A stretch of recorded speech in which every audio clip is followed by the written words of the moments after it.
Boa tarde a todos e a todas. Boa tarde à comunidade IFBA e ao público externo que nos dão a honra de sua atenção em nosso evento na maravilhosa tarde de hoje. Bom, antes de iniciarmos nossos trabalhos, eu farei a minha audiodescrição. Eu sou uma mulher branca, tenho cabelos castanhos lisos e longos, com luzes loiras. Tenho olhos castanhos claros e uso óculos redondos de grau com armação de metal. Estou com um batom marrom, estou vestindo uma blusa preta com mangas medianas, uso brincos pequenos de argolas. Ao fundo é possível visualizar a parede em branco gelo, uma estante branca com livros e quadros na parede, e um pedaço de uma porta lá no fundo. Ok. Primeiramente, eu agradeço imensamente a colaboração das nossas tradutoras, intérpretes de Libras, Silvia e Fernanda, que nos acompanharão nessa tarde. E eu solicito que ambas abram os seus microfones e façam também a sua audiodescrição.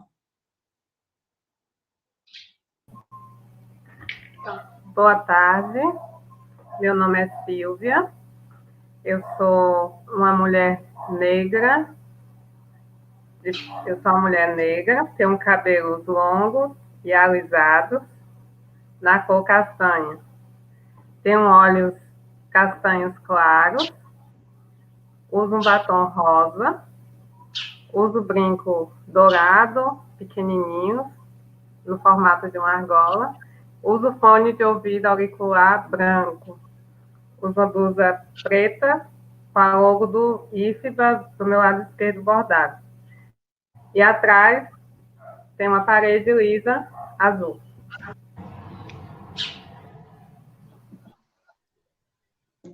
Boa tarde, gente. Eu sou a Fernanda. Eu sou uma mulher de pele clara. Tenho os olhos castanhos. Tenho os cabelos escuros, né, pretos, um pouquinho abaixo do ombro. Uso um batom vermelho. Uso também uma blusa azul marinho, né, com mangas curtas. Ao meu fundo tem a parede branca e lisa. Ok, obrigada, meninas, pela grandiosa colaboração nos eventos anteriores e no evento de hoje. Também agradecemos a equipe que está nos assessorando desde o nosso primeiro encontro, nas pessoas do professor Igor Cássio e Marcos, que está nos acompanhando hoje. E aos membros do Grupo Geline, né, que nos revezamos nos bastidores. É com enorme prazer que damos início ao 7º e último encontro do primeiro ciclo de estudos em linguagem e humanidades proposto pelo nosso grupo de estudo e pesquisa em linguagens e educação, o Geline. Em nosso 7º e último encontro, que acontece hoje, teremos o grande prazer de conhecer a tese de autoria do professor doutor Igor Alexandre de Carvalho Santos, intitulada Por uma Formação Poética. O tempo de exposição ocorrerá na mesma perspectiva que temos realizado nos últimos encontros.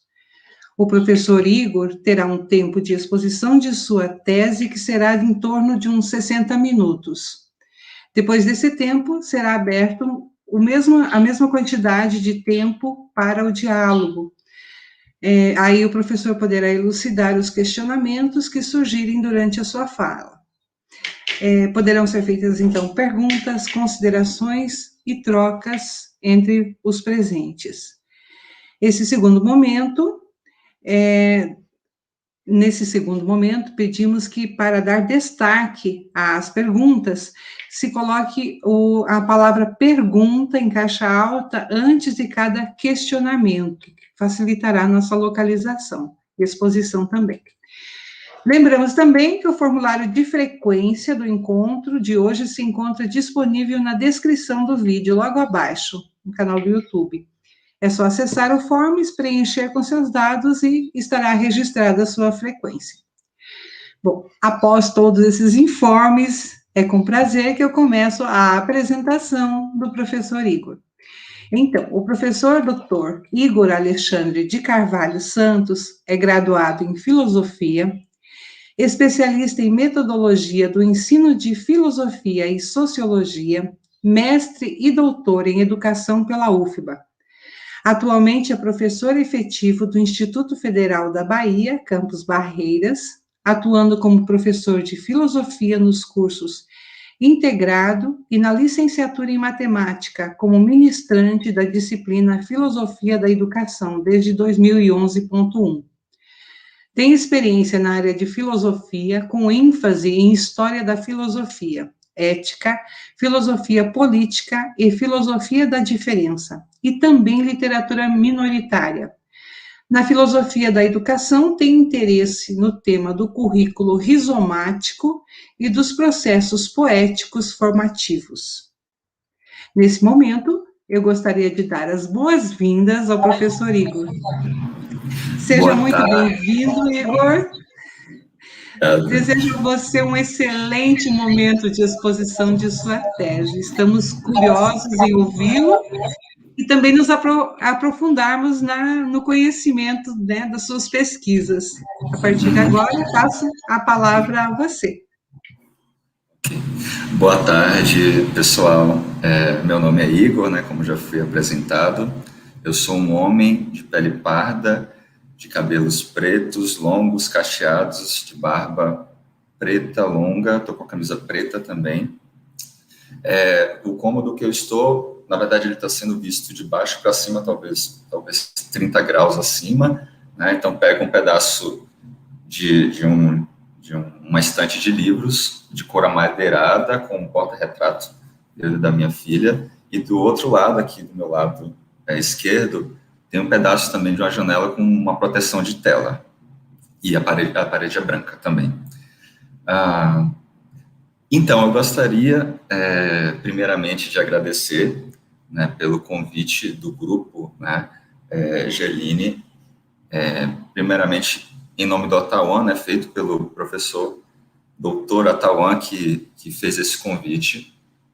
Confesso que eu hesitei um pouco, mas não pelo convite em si, mas por estar vivendo outros tempos, outros movimentos, e por conta disso eu decidi, apesar de hesitar, eu decidi aceitar, porque o IFBA Campus Barreiras é a minha casa, então, mesmo tendo negado em outros lugares, em outros programas, de falar da minha tese, eu não consegui falar não para o Atauan, em nome do grupo, e gostaria de agradecer, primeiramente, pelo convite. Para mim é uma honra, uma satisfação, uma alegria estar aqui com vocês, participando, primeiramente, desse projeto de extensão vinculado a esse grupo, né, o grupo de pesquisa Geline, que teve, né, esse projeto extremamente interessante, esse primeiro ciclo, que eu espero que venham outros ciclos aí, né, a gente está encerrando um processo, mas espero que outros processos continuem, e parabenizar justamente por isso, por valorizar também esse tripé, né, que faz literalmente a instituição caminhar, né, que é o ensino, a pesquisa e a extensão, né. Além disso, a gente pôde, né, vocês principalmente, puderam usufruir de pesquisas de extrema qualidade, desde o primeiro encontro, foram 6 encontros até agora, esse é o 7º, com muito rigor, com muita qualidade, com muita inovação. Eu, inclusive, conversava com a Thalma sobre outras questões de diversidade cultural, de acessibilidade, e o que me chamou a atenção é que as pesquisas produzidas aqui no Velho Oeste Baiano, como a gente chama carinhosamente, não devem nada a ninguém. As pesquisas muito interessantes mesmo. Para mim, mais uma vez, é uma honra estar participando disso, né, desse movimento de pensamento, né, que vocês estão colocando aqui. Então, eu ainda gostaria de dizer que é importante a gente estar valorizando a pesquisa, principalmente no momento, né, que nós estamos passando, né, de desvalorização das pesquisas das próprias universidades, né, dos investimentos. Realmente é um momento delicado, e eu acho que essa proposta, né, de projeto de extensão é uma provocação, um movimento ativo, né, que reforça a função mesmo, a função social, né, de responsabilidade social da nossa instituição aqui no caso. Pode parecer que sejam pesquisas isoladas, mas não, elas têm uma reverberação em tudo aquilo que a gente está fazendo, né? Por mais que em alguns momentos a gente fique um pouco isolado, né, mas isso é em prol, em benefício da comunidade, né, tanto a comunidade interna do IFBA como para a sociedade. Esse é, inclusive, um dos papéis, né, da pesquisa e da extensão, essa difusão e acessibilidade aos conhecimentos, né, e às pesquisas. E é justamente isso que esse projeto está proporcionando, inclusive para que outras pessoas que ainda não tiveram a oportunidade de experienciar esse ritual, né, esses processos e procedimentos acadêmicos, né, de produção de conhecimento, de exposição daquilo que é produzido, aqui a gente tem uma oportunidade ímpar mesmo de ter acesso a isso, né. E, bom, vocês foram agraciados, né, como eu disse antes, com pesquisas extremamente rigorosas, de um rigor outro, de uma qualidade outra, né, inclusive para que vocês tenham ciência de como se faz pesquisa, né, com toda a sua multiplicidade, né, cada caso tem algo distinto, mas me parece que há muito ainda a se explorar aqui, né, nas pesquisas que foram apresentadas, tem muita coisa interessante para ser revisitada. E, diante disso, né, como eu falei da minha relação ainda com aceitar o convite, era justamente porque já tinha alguns anos que eu não tinha contato com a minha tese, mais ou menos uns 3 anos. Eu confesso que depois que eu coloquei o último ponto, eu já me desliguei dela. E, na verdade, essa oportunidade aqui da Tauan, né, em nome do grupo, inclusive para repensar, inclusive algumas sugestões da própria banca de publicação, coisa que eu já nem estava lembrando mais, mas que em algum momento eu gostaria de retomar, sim. Então, eu queria tomar talvez um viés um pouco informal, por incrível que pareça, eu tenho algumas restrições com uma demasiada formalidade, não que ela não seja importante, mas acho que por conta desse distanciamento eu tenho que chegar brincando um pouco com a tese para me reacostumar. Ela deve estar olhando para mim e falando, nossa, você está diferente, seu cabelo está diferente, sua barba está diferente. Então, a gente está se reencontrando novamente depois de 3 anos. Então, tem muita coisa aconteceu, né? Muita coisa mudou. E aí, eu queria falar um pouco dessa pesquisa, né, que está aí exposta para vocês, né, por uma formação poética, que foi orientada pelo professor Dr. Roberto Cidino Macedo, um grupo de pesquisa do Formace, lá na linha da FACED, né, UFBA, de currículo e informação. E aí, eu queria já ir para o próximo slide, por favor, para eu falar um pouco sobre as minhas implicações nessa pesquisa. O que é engraçado é que me parece que tem muito mais do que 3 anos que essa pesquisa foi forjada. E também foi muito estranho, eu me senti um estrangeiro revisitando a minha tese, e inclusive até os slides, né? E aí eu fiquei pensando justamente numa premissa, entre aspas, desse movimento de pesquisa do qual me proponho, que é justamente olhar a mesma coisa com novos olhos. E eu fiquei extremamente seduzido, assim, envolvido com essa imagem. Eu confesso que eu demorei, inclusive, para lembrar por que eu coloquei essa imagem. E eu acho o que é o mais interessante é que eu posso dar um outro sentido para ela agora, e é isso que está valendo.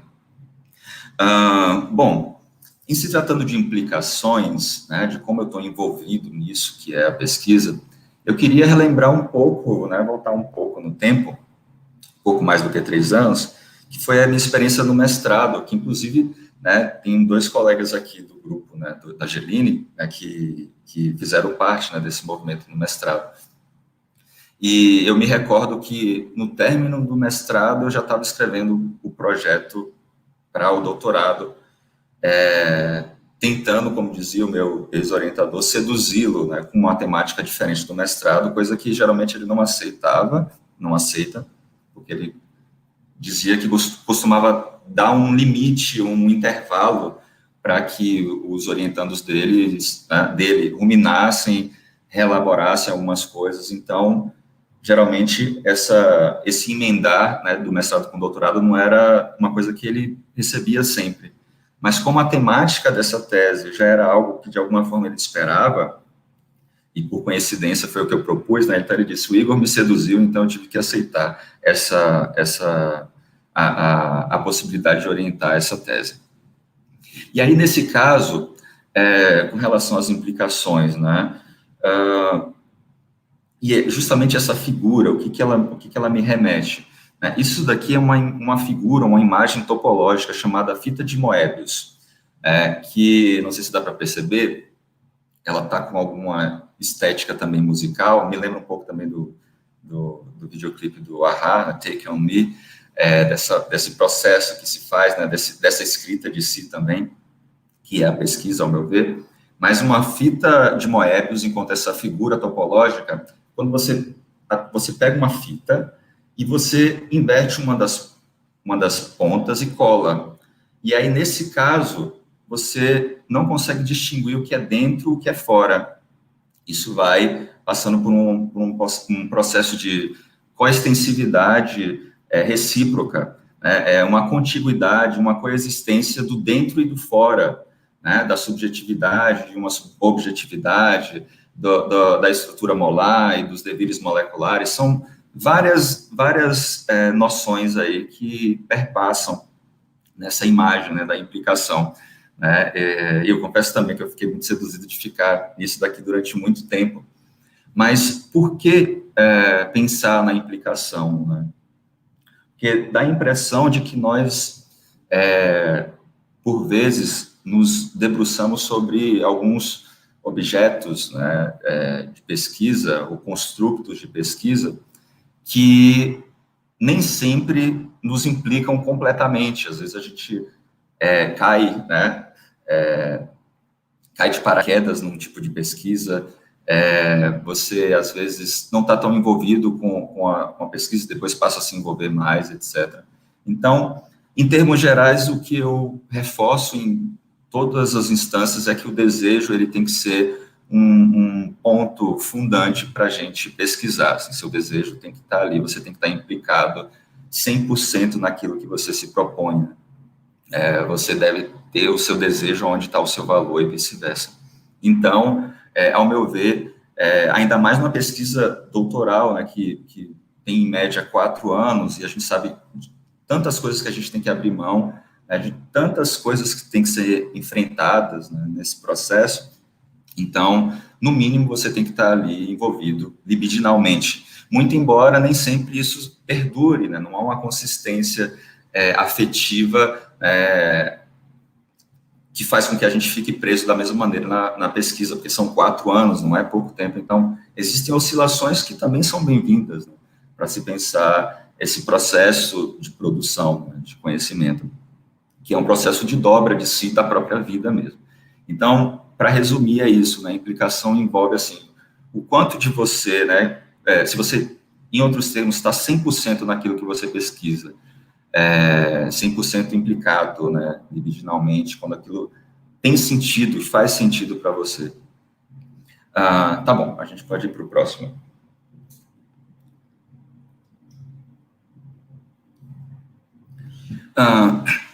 Então, do ponto de vista da relevância e da justificativa mesmo da pesquisa, é possível perceber que nem sempre a capacidade de invenção, de fabulação, é valorizada nos processos formativos. Eu vou falar em breve o que seria a concepção de formação da qual eu me valho aqui. E uma dessas condições que infelizmente acontece com uma certa frequência, é não acreditar que aqueles que estão se formando têm uma força potencial inventiva de criação. Em outros termos, que aqueles que estão em processos formativos, eles não são idiotas poéticos. Isso daí é um desdobramento de uma noção do Garfinkel, na etnometodologia, que ele fala que aqueles que estão...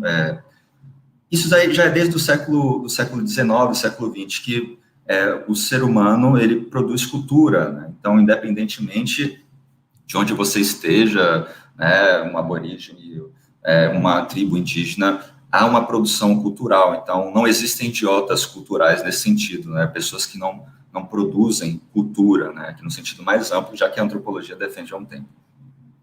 Ademais, com muito cuidado aqui, mas há uma crítica a um certo humanismo, não é uma crítica à humanidade, mas há um certo humanismo na educação, e a gente vai falar um pouco disso quando a gente chegar na ideia dos processos formativos.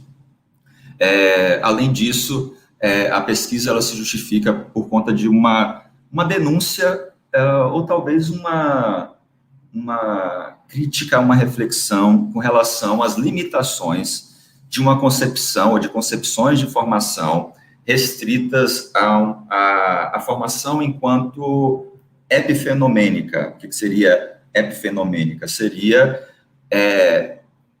desconsiderar o processo formativo e só considerar o efeito, o resultado desse processo formativo, seja um diploma, um título, quando, na verdade, a gente tem um processo que é extremamente rico, né, e que justamente nutre esse movimento para se chegar ao fim de um ciclo e a retomada de outros, né? Na verdade, eu entendo sempre como retomadas de ciclos, né, ciclos virtuosos. Então, nesse primeiro momento, parte dessa ideia, né, de considerar a formação não única e exclusivamente como uma finalidade, como uma teleologia, mas também como processo. Além disso, todo cuidado com relação às determinações vindas de fora, políticas econômicas, sociais e às vezes até culturais, né, dependendo do que se elege como culturalmente hegemônico.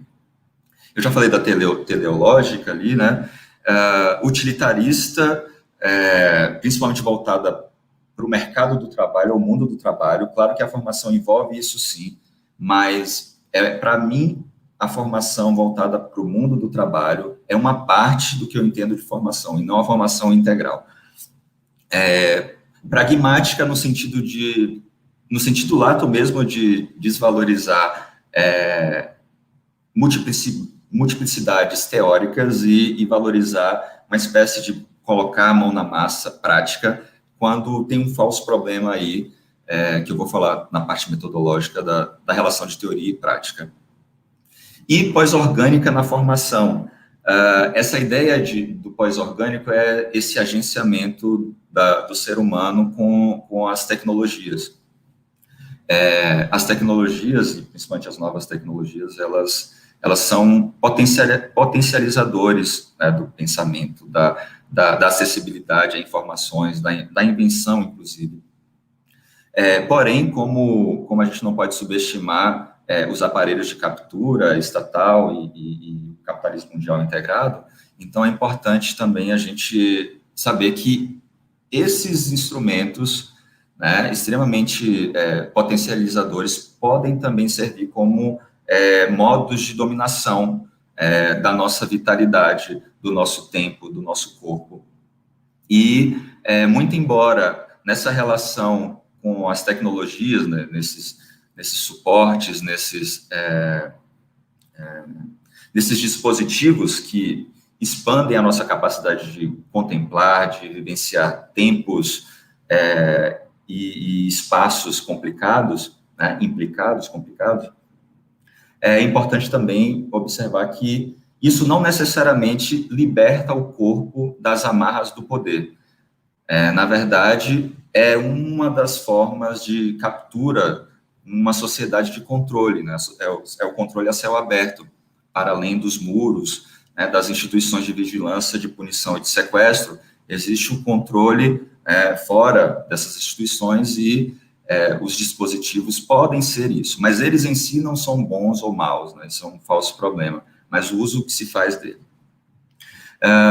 Além disso, a pesquisa se justifica por essa relação não tão corriqueira de atrelar, né, de fazer uma interface, uma interseção entre a filosofia da diferença, uma espécie de literatura minoritária e a formação/educação aqui.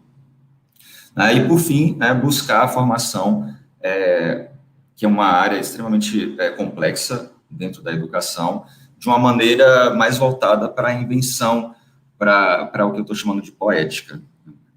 Pronto, a gente pode passar, por favor. Então,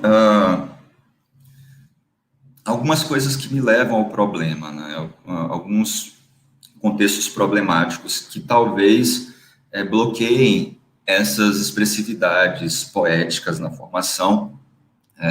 Uma delas é pensar, tratar a singularidade a partir de uma régua de equivalência.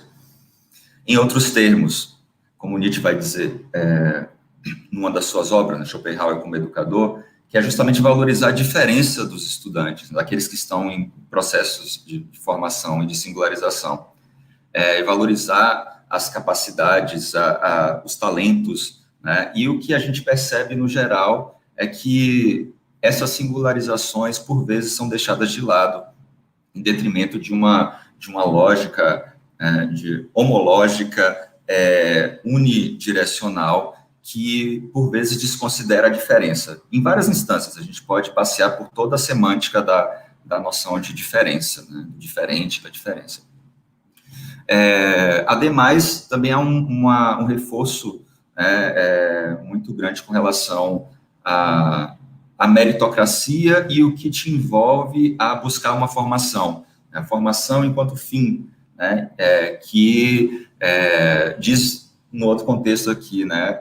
Os fins justificam os meios. Então, mesmo que o processo seja sofrível, que eu não goste, às vezes, do curso que eu esteja fazendo, o que interessa é que eu tenho que me formar, que eu tenho que ter um diploma, que eu tenho que ter um título.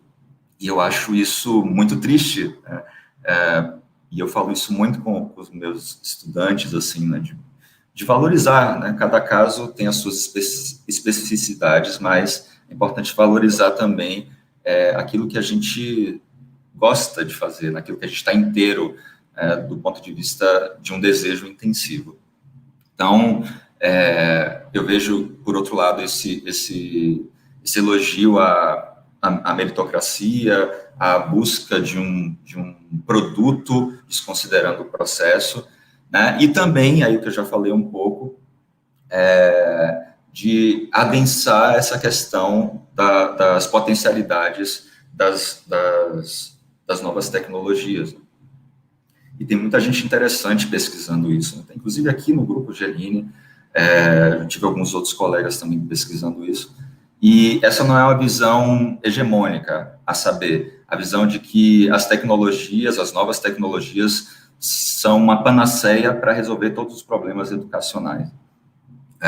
Mas, obviamente, elas têm uma função muito interessante aí, de conexão, que nos provoca, inclusive, fazendo referência ao nosso próprio cérebro.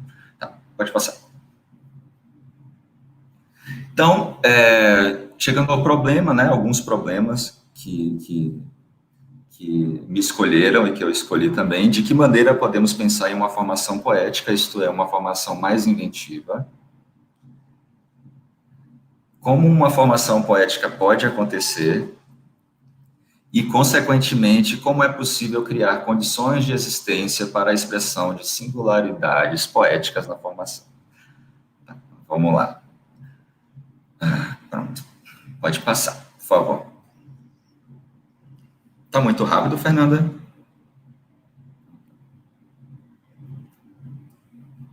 Sendo assim, né, o objetivo geral aqui proposto foi refletir e fabular conceitual e experiencialmente, vou falar sobre isso também, as condições de efetuação das potências poéticas na formação. O objetivo específico envolve muito da problemática também, criticar os atos formativos reativos que controlam, limitam, restringem, direcionam a formação a partir de perspectivas paradigmáticas, né, padronizadas, utilitaristas e pragmáticas, que concebem a formação de forma epifenomênica e estereodeterminada, ou seja, como produto e resultado pouco expressivo, ou, no caso, a formação embasada por posturas eminentemente, exclusivamente essencialistas e identitárias, humanistas, pós-orgânicas, pautadas na condição imaterial do trabalho. Tanto envolve o trabalho quanto essa produção maquinal, bem como o trabalho naquilo que se chama do capitalismo cognitivo, como produção de serviço, né? As ideias que também são vendidas, né? São a venda de produtos, né? Produtos e serviços, melhor dizendo, em complemento. Pronto, pode passar.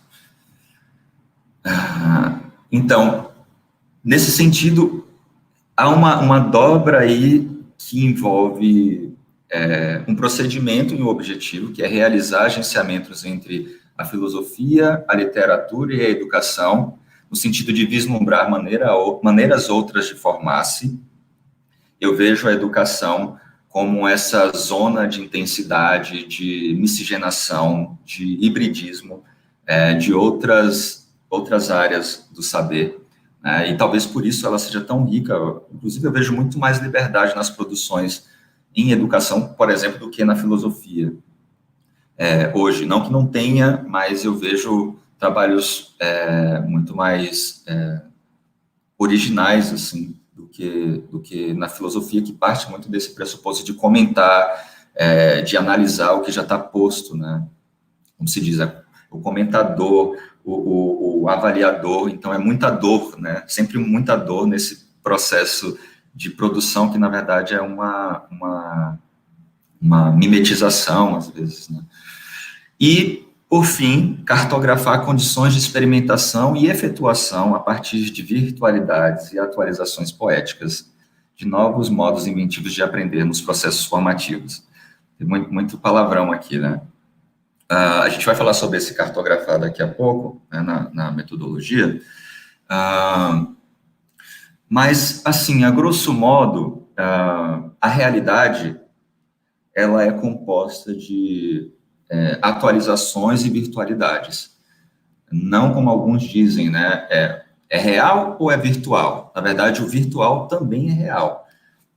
A gente tem estudos na própria filosofia, né, na filosofia da informática. Pierre Levy, por exemplo, fala muito sobre essa noção de virtualidade também. Mas aqui no caso, é como se fosse uma névoa que pode baixar, encarnar num corpo ou não. Em outros termos, você pode descobrir um talento em vida, sei lá, tocar violão, você descobre isso, ou você passa a existência toda sem descobrir esses talentos. Descobrir aqui entre aspas, tá? É mais ou menos isso, porque não é a relação de ato e potência em Aristóteles. Tipo, o ovo é um pintinho em potência, não é nesse sentido causal. É algo que pode ou não acontecer, né? É uma potência gerativa, criativa, inventiva, germinal, que pode se atualizar num estado de coisas, nas situações, nos objetos, nos corpos, ou ela não pode fazer isso. E aí, bom, tá, agora a gente pode continuar. Vamos para o próximo. Aí a gente chega no primeiro capítulo, entre aspas, da minha tese. Na verdade, eu não chamei de capítulo. Devido às proporções, eu chamei de platô. Isso não é nada original. Isso está no Deleuze e Guattari. Eles escreveram uma obra chamada Mil Platôs, em 1980. E essa obra, ela é composta em vários platôs. Aqui no Brasil, ela foi traduzida em 5 volumes, publicada, né, em 5 volumes, mas ela é um volume só, né? O segundo tomo de uma outra obra, Capitalismo e Esquizofrenia, na verdade, o Antiédipo. E o que seriam os platôs?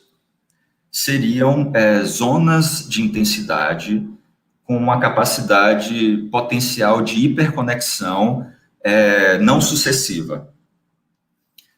Ou seja, não existe uma ordem sequencial, sucessiva, discursiva, para ler os capítulos da tese. Você pode começar pelo segundo, pelo terceiro, etc. A minha única sugestão é que leia as considerações, as proposições ao final disso tudo, mas, de uma certa medida, esses platôs, eles têm uma independência, ao mesmo tempo, lembrando lá da fita de Moebius, eles retroalimentam, um retroalimenta o outro e vice-versa, um coengendramento aqui, uma nutrição mútua, né, dentro desses platôs, né, a gente pode usar a imagem de anéis quebrados que podem se conectando, né, na medida da problematização e do desejo. E aí, em conversa, né, com o meu orientador, a gente falava muito sobre isso, né, um incômodo que eu tinha com relação às dicotomias concernentes à teoria e prática. Na filosofia a gente vê de outras formas também, né, essa dicotomia psicofísica, né, de corpo e alma também.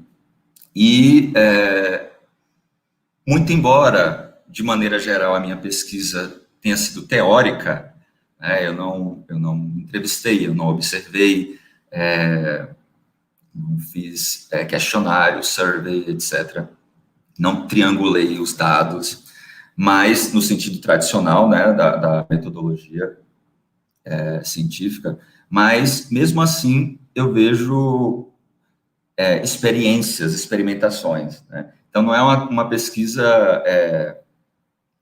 experimental, ela é experiencial por isso. Muito embora, acho que até a palavra experimental também seja possível, acho que o positivismo colonizou o experimental, mas experimental também é uma palavra muito rica. Então, nesse sentido, a pesquisa, ela se vale desse afeto teórico-experiencial.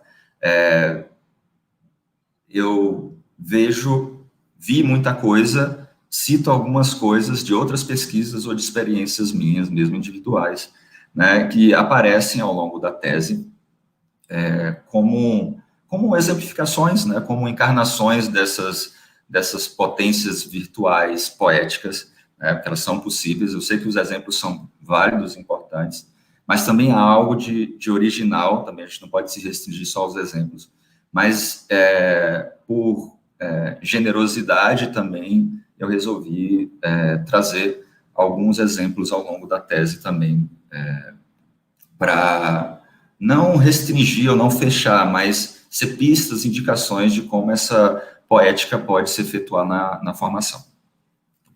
Tá, só um detalhe. Aqui a gente tem uma relação extra específica de reinos diferentes, por exemplo, né?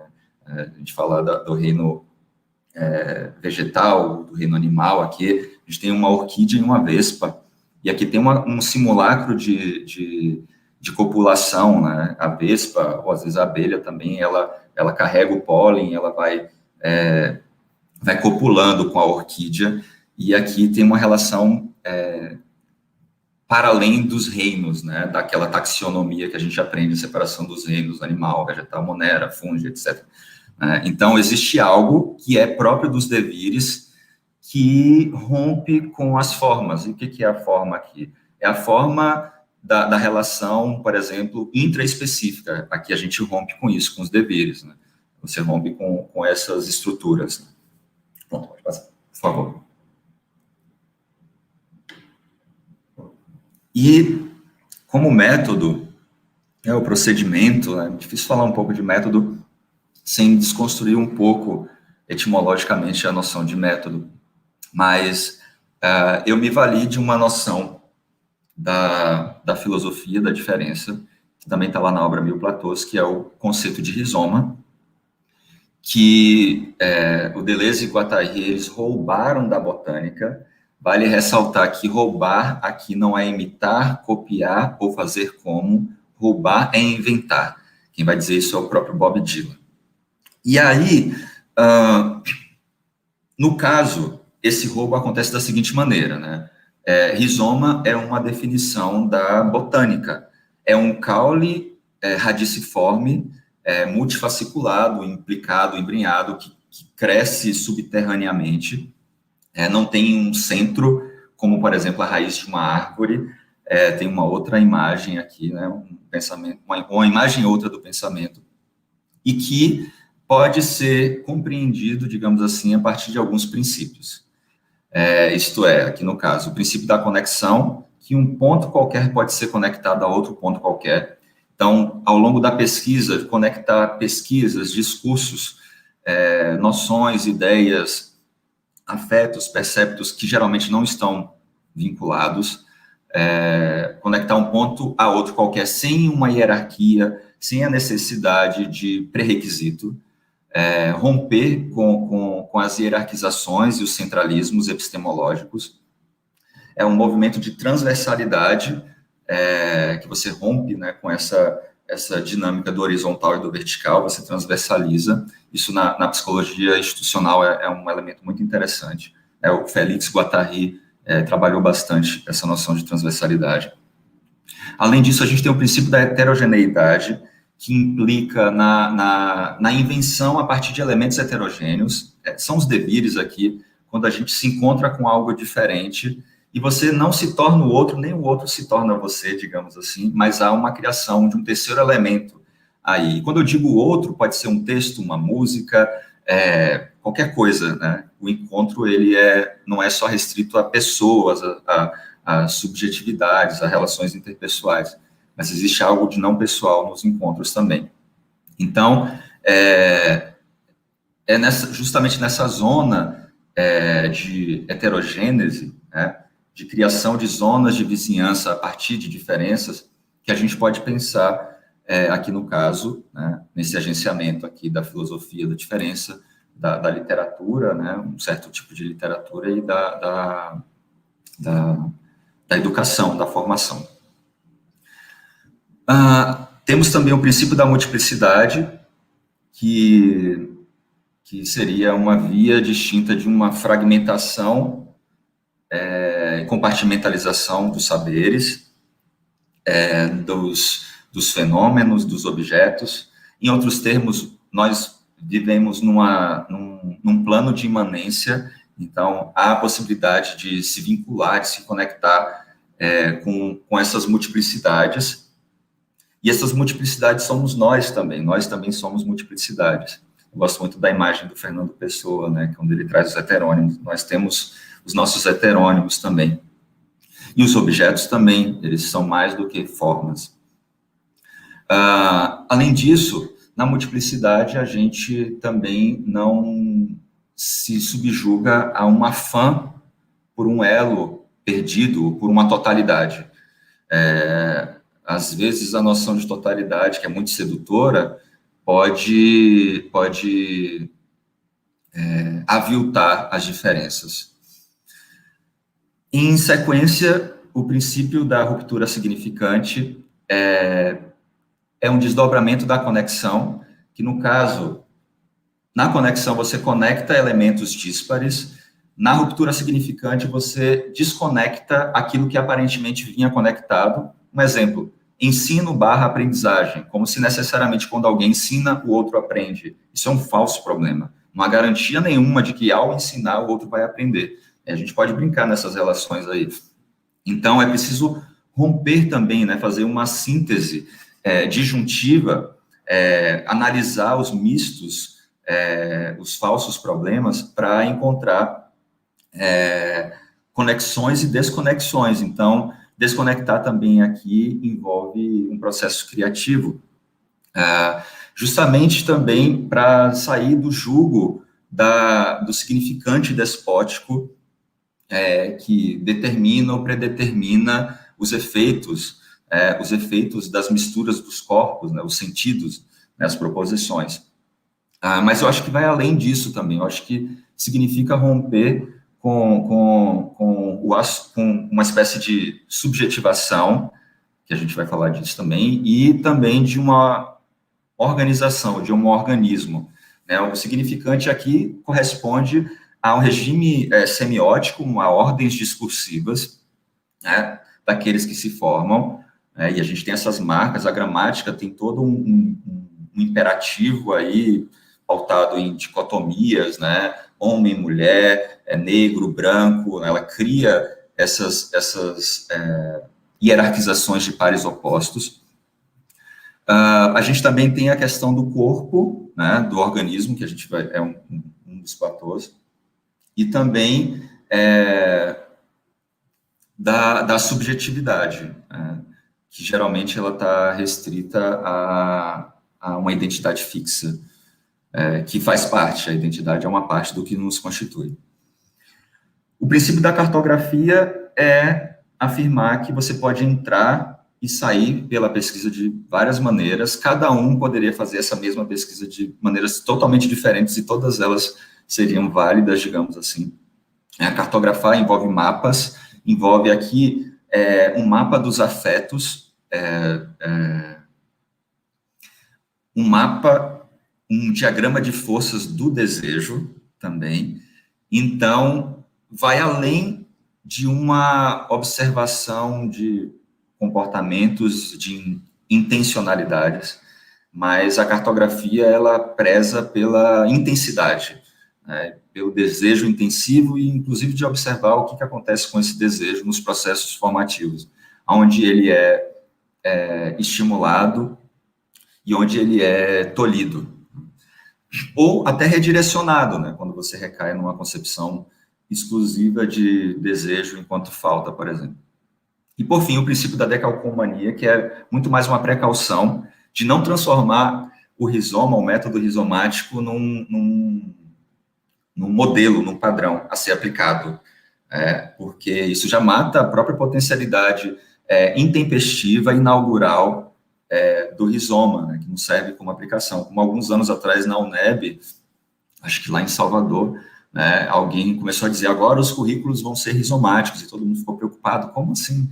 Como se isso pudesse ser institucionalizado, e não pode, ele nem quer ser institucionalizado, porque a sua capacidade de invenção, de construção e de diferenciação envolve uma abertura para além ou aquém do instituído, né?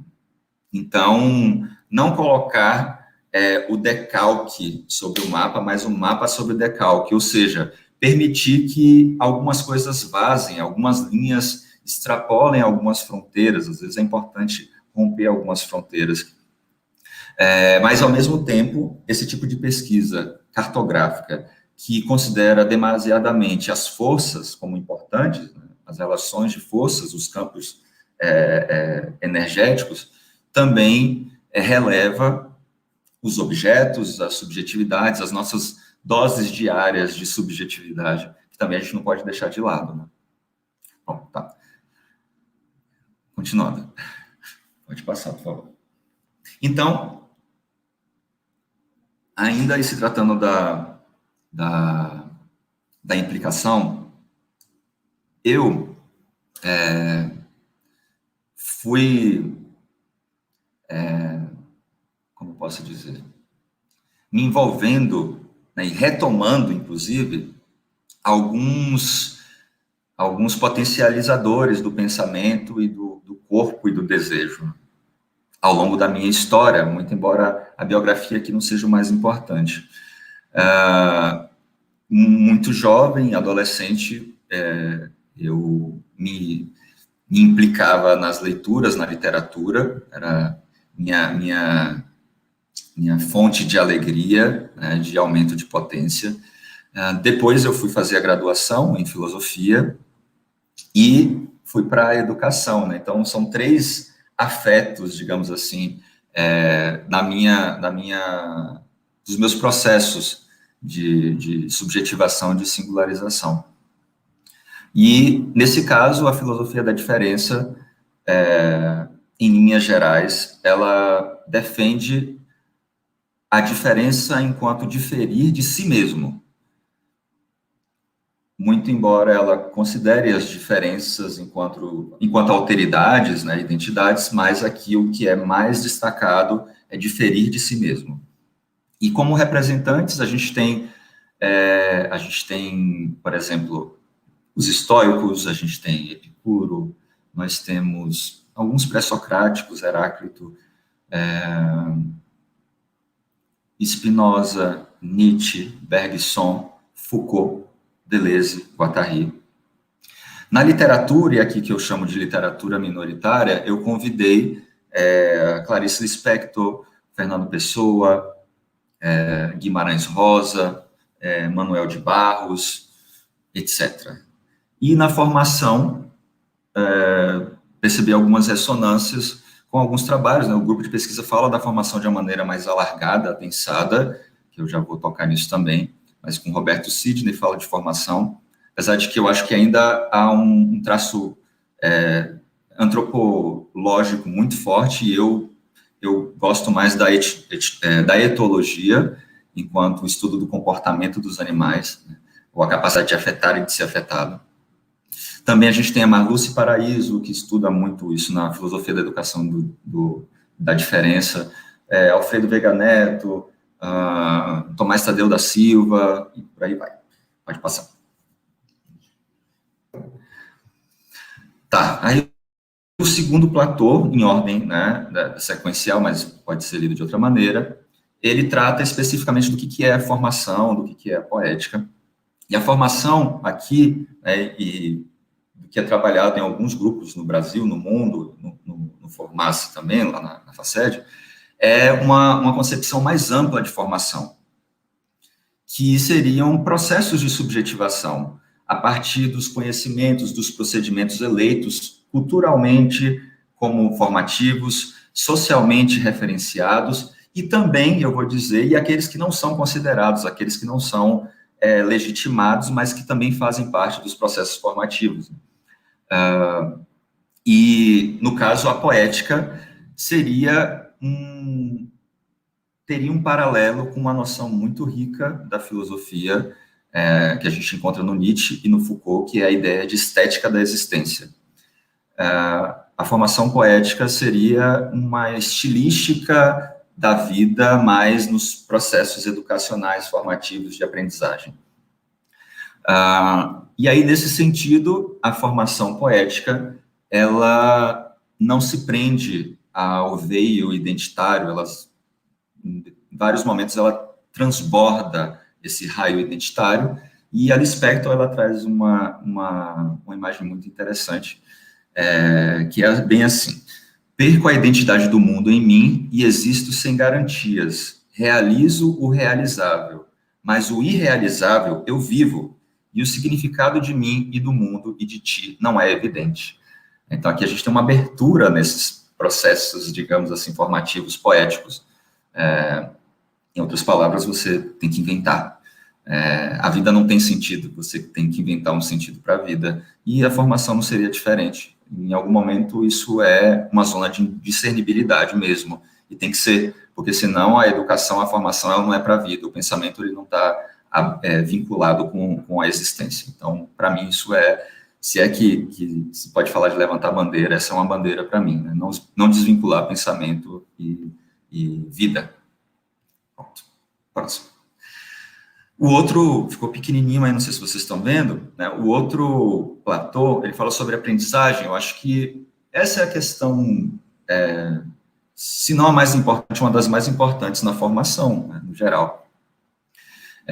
Vale lembrar aqui que eu tomo o termo de formação, que é um termo alemão, né? Bildung, não sei se assim pronuncia, faltei as aulas de alemão, que eu nunca tive, mas indica, né, uma espécie de formação também vinculada aos romances de formação, né, como aqueles romances onde havia um preceptor, né, o Goethe tem, né, uma obra assim, a gente tem outras obras na literatura que falam desse tipo de romance de formação enquanto aprendizagem, enquanto viagem, seja ela de deslocamento espacial ou não, né, mas de aprendizagem, a partir de um preceptor, de um jovem que está sendo iniciado em outras configurações culturais, sociais.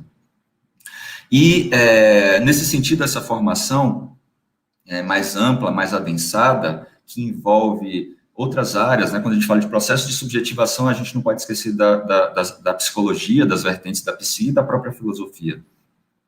E, muito embora a aprendizagem, enquanto vinculamento da percepção e da memória, enquanto aquisição de conhecimento, enquanto acúmulo de informação, de experiência, ela também, em paralelo, em contiguidade, lembrando ainda da fita de Moebius, essa fita, né, colada, que o dentro e o fora, eles são, às vezes, indistinguíveis.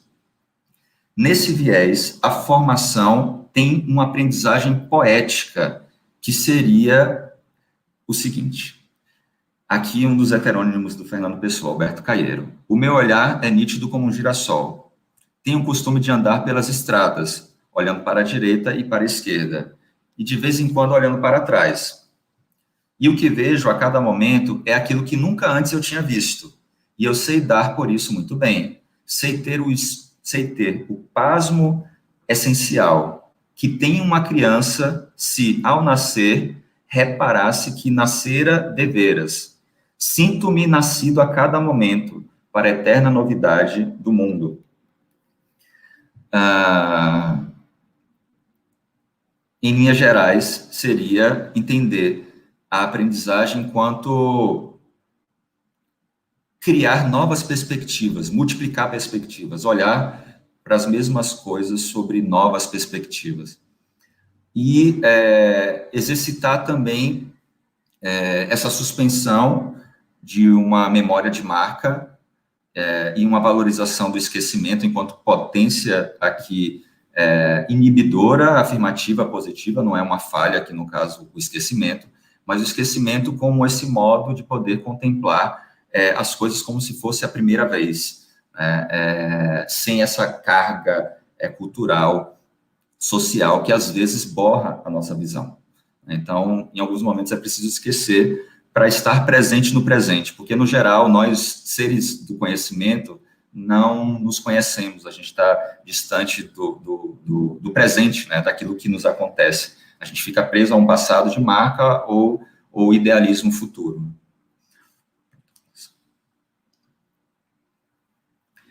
Aí acho que cortou, gente, desculpa.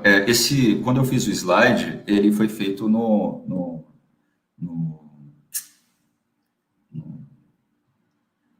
PowerPoint, e agora eu estava usando o outro, né, eu esqueci agora o termo, enfim. Então, o título da tese ficou pequenininho aí, Devires Poéticos Revolucionários em Formação, ou na Formação. Aqui, no geral, está falando de uma política de formação, que também tem a ver com a política de subjetivação. E aí eu trago duas fórmulas interessantes. A primeira, do próprio Deleuze-Guattari, lá também no Mil Platôs. Em suma, tudo é político. Mas toda a política é, ao mesmo tempo, macropolítica e micropolítica. E a outra é que os governos suspeitam da literatura porque é uma força que lhes escapa, Emile Zola, né, que é muito interessante também, acho que tem tudo a ver com a minha proposta da tese. Vamos pegar as palavras-chave aí, né, macropolítico, micropolítico. Só a título de ilustração, macropoliticamente eu posso ser um representante de um movimento minoritário, um movimento ou tradicional, conservador, seja lá o que for, mas do ponto de vista micropolítico eu posso ser algo muito diferente. Eu posso ser, na esfera molar das estruturas, das formas, eu posso me dizer, né, de esquerda, e nas minhas relações interpessoais, em algumas práticas, eu posso ser extremamente conservador e microfascista, até. E o contrário também pode acontecer na literatura. Por exemplo, Ezra Pound diziam que na vida pessoal dele ele tinha uma concepção, inclusive, de uma certa simpatia com os regimes totalitários, mas quando você vai para a poesia dele, você vê outra coisa. Então, esse tipo de contradição é muito interessante. Né? E tem outros exemplos aí que depois eu posso contar se vocês quiserem. E com relação a suspeita, né, o receio dos governos, né, dos centros de poder com relação à literatura, é porque a literatura, e aqui em específico a literatura menor, ela tem algumas características, e uma delas é a ramificação política. É quando, na produção, né, na escrita, há uma apologia, a uma defesa às relações de poder e às insurgências com relação a determinadas práticas de controle, de dominação, contra efetuações dessas práticas, né? Isso tá no Kafka, por exemplo, ele sempre traz um viés político, né, também de valor coletivo, contra as engrenagens burocráticas, né? Talvez essa seja uma das principais questões do Kafka, no Castelo, né, e no processo também, desmontar os aparelhos burocráticos. Próximo. Tá, e aí no caso, de novo, também ficou pequeno, mas aí para fechar, no caso da formação poético-revolucionária, digamos assim, a gente não pode esquecer que existem resistências nesses cenários estruturados da educação, numa sala de aula, numa questão, numa colocação, num movimento, numa ocupação. Isso pode embaralhar essas cartas políticas, nessa dinâmica já estabelecida, como foi, né, a primavera estudantil, alguns anos atrás, quando os estudantes ocuparam as escolas e universidades. Isso pode ser um devir revolucionário, que não é necessariamente o futuro da revolução. Ficou pequeno, peço desculpas mais uma vez. Para mim aparecia grande, mas a configuração, enfim, alterou. Mas o outro platô trata do corpo, corporeidades poéticas em deformação. E por que deformação? Porque eu disse antes que a noção de formação, ela é uma noção que vem lá no final do século XVIII, início do século XIX, com os romances de formação, e que tem uma certa influência de um iluminismo. Só que o meu envolvimento com essa noção vai além dessa concepção, muito embora ela seja muito defendida, né? A formação, se fala muito em formação na educação, mas aqui o sentido de formação é, inclusive, deformar o que já está instituído, seja no movimento escolar institucional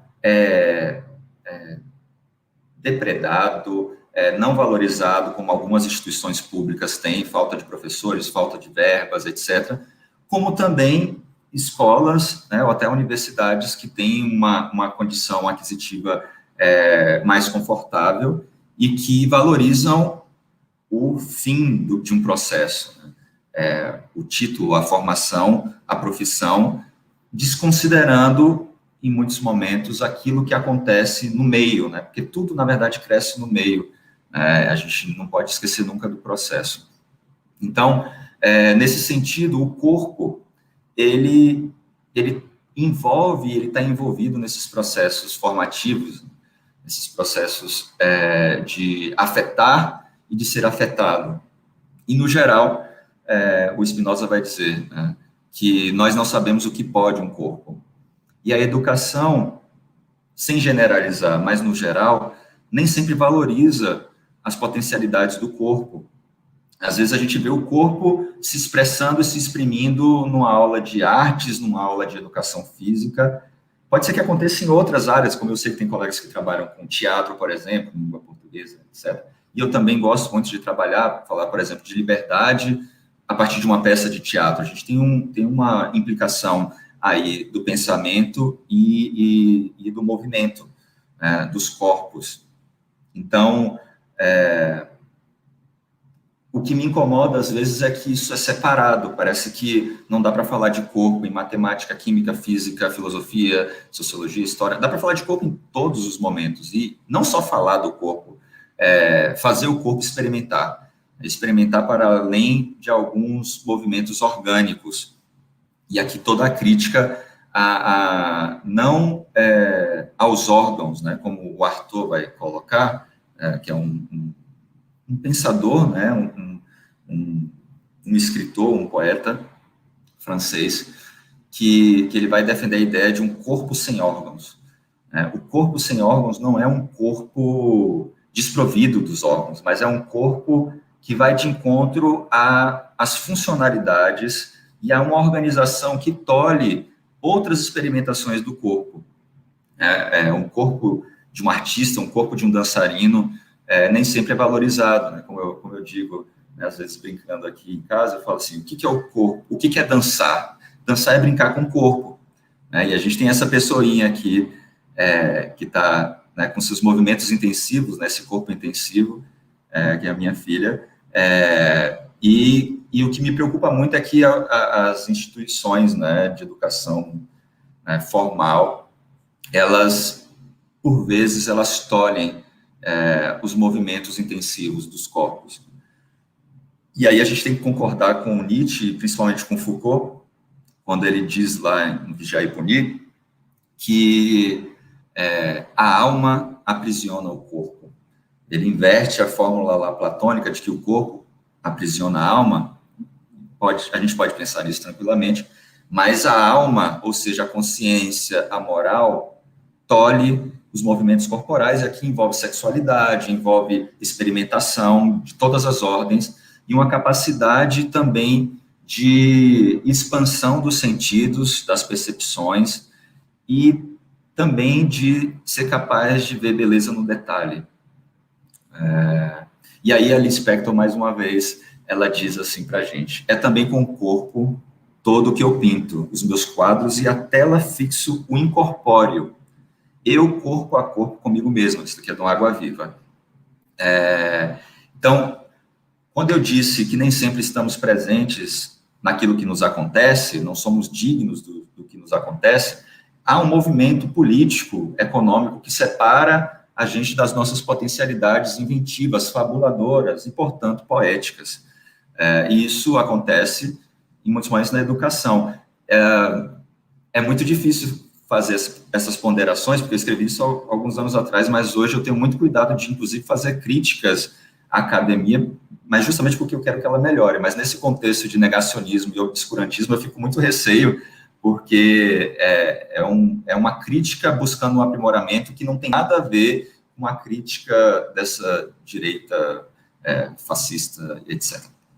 Mas é no sentido de aprimorar, eu acho que muita coisa está sendo feita, inclusive esse curso de extensão, ele expande mais essas potencialidades institucionais que não estão dadas, né? Pronto, pode passar. Estou seguindo o meu tempo aqui que eu coloquei, né? Já para encerrar, eu coloquei considerações flutuantes e proposições abertas de como se poetizar a formação. Como eu disse, né, o caminho não está dado. Como diz um poeta português, o caminho se faz ao caminhar. Muito embora a gente tenha alguns objetivos, eles são fluidos, a vida é plástica, e ela requer da gente essa capacidade também de adaptação, melhor ainda, de uma evolução criadora, né, de um engendramento fabulador, né? Então, nesse caso, a heurística ela é importante porque ela traz ao mesmo tempo a problematização e os possíveis encaminhamentos diante desse problema. Vale ressaltar que problematizar também é inventar, ter direito aos próprios problemas e não responder a demandas educacionais, sociais, sem refletir, sem questionar, sem se colocar, sem criticar. Também é interessante aqui, e é uma das provocações dessa tese doutoral, de ter o direito a ter os próprios problemas e de não ser tutelado quando alguém traz um problema pronto para você e diga, resolva esse problema. Atender demandas, esse é um dos modos operandes que a gente tem no tecido social, né? A gente atende a determinadas demandas que a gente nem sabe de onde vem, nem sempre a gente sabe, a gente compra, a gente opera num desejo que nem sempre é o nosso, né? Um desejo inoculado, introjetado, e que faz com que a gente às vezes se esqueça, perdão, acabou meu tempo, que a gente esqueça realmente daquilo que faz os nossos olhos brilharem, né? E aí, para a gente chegar à última lâmina do slide, tem um movimento crítico e clínico na tese, né, que é toda a atenção a uma formação para a servidão, E eu digo formação para servidão, pode ser uma formação que te separa daquilo que você produz, por exemplo, como alienação, mas pode ser também uma formação que defenda a meritocracia, a produção para a competitividade e para o consumo. E como a gente entra nesse fluxo, né, como se isso fosse o nosso querer e a nossa vontade. Então, aqui eu tenho esse cuidado também de dizer que nós somos capturados, digamos assim, pelos maus encontros. A gente acha que existe uma falta, um buraco fundamental, e a gente tem que preencher esse buraco, mas também a gente é seduzido, a gente é manipulado, ou talvez dominado, acho que fica melhor, também por aquilo que aparentemente nos beneficia, em alguns casos, né, os prazeres, o reconhecimento, um determinado tipo de poder, tudo isso também como uma espécie de positividade dessas relações de força, também são extremamente sedutores, né? É a captura pela positividade, pela produtividade desse aparelho, né, de poder.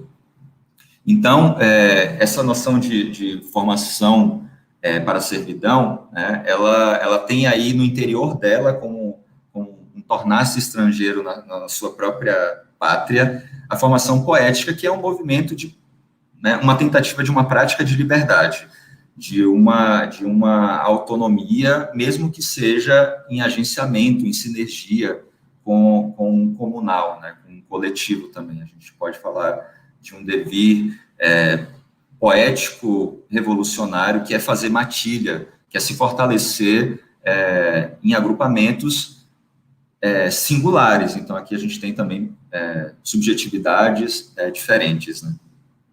Então, nessas proposições, a gente tem aqui esses quadrinhos, né? A importância, né, da deformação poética, da desaprendizagem poética e da crítica, né? Tudo isso, desaprender, se desprender dos rótulos, de um excesso de cultura, porque às vezes a gente está com uma bagagem tão cheia que a gente não consegue ver de uma maneira diferente, é sempre a partir de uma representação, de uma recognição. A deformação, como eu disse, né, deformar a forma não é um movimento inumano no ser humano, são os devires.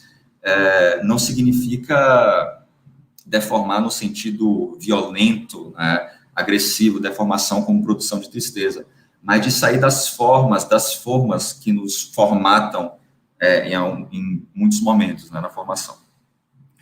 E, por outro lado, eu falo, né, da formação, da aprendizagem poética e da clínica, né? Então, esse duplo movimento de desconstrução, né, e de invenção. Como fazer isso? É um trabalho de uma relação de si para consigo mesmo, um cuidado de si que reverbera também no cuidado do outro. E aí ele parte de algumas rupturas, rupturas que podem acontecer através do silêncio, do vazio e da solidão. O silêncio envolve toda a nossa zona semiótica, o pensamento, a linguagem e as temporalidades também. Então, pelo silêncio, você pode criar um intervalo. Também a gente tem o vazio, que já corresponde ao corpo, ao atendimento de demandas, à resposta, à instantaneidade. Às vezes é preciso hesitar, ser um pouco retardatário, e, por outro lado, o status quo sempre cobra da gente que a gente faça, que a gente responda rápido às demandas, seja do trabalho, seja nas redes sociais, o tempo todo a gente tem que estar, né, respondendo, e às vezes a gente não percebe esse intervalo, que aqui no caso é um intervalo de movimento, que é o vazio, né? Não fazer nada, prefiro não, como diria o Bartleby, que é um dos personagens do Herman Melville, na obra Bartleby, ou o escriturário, ou escrivão. Então, o vazio aqui, no caso, vamos lá, o silêncio, ele rompe com essa competência, digamos assim, do pensamento, né, essa competência, o pensamento competente, diligente a uma ordem formativa. O vazio, aqui, já iria de encontro aos movimentos, né? os movimentos causais, né, reativos. Então, é preciso produzir um intervalo também para ter outros movimentos, outras experimentações corporais. E, por fim, a solidão, que pode ser, inclusive, uma solidão povoada no meio de uma multidão, tanto faz, que ela rompe com a história pessoal, com o eu, com o ego e a consciência, que são efeitos das composições de força. Quando eu falei que a formação poética, ela versa, ela conversa, ela flerta com outras alternativas, com a produção de linhas de fuga, né, que buscam maneiras outras de formar-se, aqui no caso a gente está falando de liberdade. E, nesse caso, nesse intervalo aqui, representado pelo silêncio, pelo vazio, pela solidão, representado só como força de expressão, envolve em criar um intervalo no sistema sensório-motor, ou seja, aquilo que a gente recebe do mundo, os movimentos, as impressões do mundo, os signos do mundo, e aquilo que a gente devolve. Quanto mais intervalo a gente produz, a gente sai dessa posição caudatária, desse jugo do atendimento às demandas, aos reflexos, né? E quanto mais a gente expande, e aqui é um desafio, inclusive, temporal para a formação, quando a gente cria esse intervalo de tempo, né, na linguagem, no pensamento, no corpo, ou nas próprias interações interpessoais, a gente pode produzir algo diferente. E aqui é uma zona de indeterminação que é condição de possibilidade para a invenção. É aqui que a gente tem condição de possibilidade para a invenção. É quando você cria um intervalo, uma lacuna, quando você... por isso que, às vezes, esse argumento de procrastinar às vezes me incomoda um pouco, porque, às vezes, a gente não quer procrastinar para atender as demandas do mundo do trabalho. Às vezes é bom ser inoperante, não fazer nada, desobrar, né, interromper as máquinas. Às vezes é importante também fazer isso, para não adoecer. Né? Então, na solidão, a gente pode ter uma ética dos encontros e uma poética estética das relações pré-individuais, impessoais e singulares. O que acontece aqui? É que tem algo além da consciência, digamos assim. A psicanálise vai dizer que tem muita coisa submersa, né, no iceberg, mas a gente também tem que repensar essa noção de inconsciente. E a noção de inconsciente aqui flerta muito mais com a evolução criadora, com a fabulação de novos modos, novas maneiras de ser, de pensar, de desejar nos processos formativos. Tá, é isso, gente. Eu já passei do tempo. Desculpa, me estendi um pouco. As referências básicas, e agradecido pela atenção, pela compreensão e pela paciência.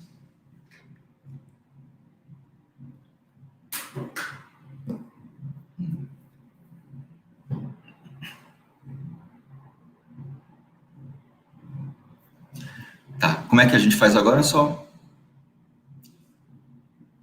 O Sol está aparecendo. Eu posso ler também, se for o caso aqui.